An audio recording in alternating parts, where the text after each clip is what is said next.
The Chevrolet Camaro is coming back to NASCAR. Well, technically it's not going away.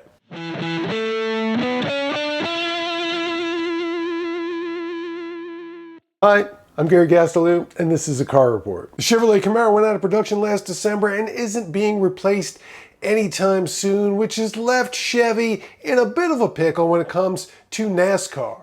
It races Camaro-bodied cars in the Cup Series as well as the Xfinity Series, and is allowed to keep doing that as long as it likes, just can't make any changes to the body. Ford had a new Mustang Dark Horse this year, Toyota a new Camry, but the Camaro looks the same. Which has begged the question, what's going to happen in 2025?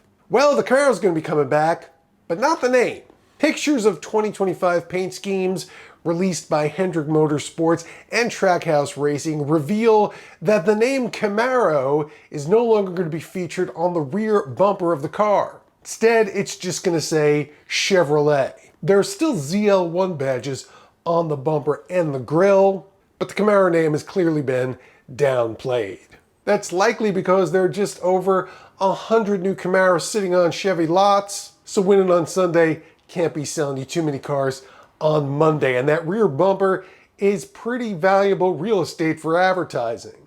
So putting the Chevrolet name there makes a lot more sense. So now we can reset the clock and start wondering what Chevrolet might do for the 2026 season. With the upcoming discontinuation of the Malibu, it's only going to have one car model left in its lineup. That's the Corvette, which is a mid-engine car that they already race in IMSA. It doesn't really seem appropriate for stock car racing. NASCAR has built that crossover-style electric demonstration racing vehicle that looks a lot like a Chevrolet Blazer EV, but the entire Cup Series would have to switch to that body style, keep things even, and it'll probably be several years, if ever, before it does that. We'll let you know, so head over to AmericanCarsAndRacing.com every day for the latest automotive and racing news.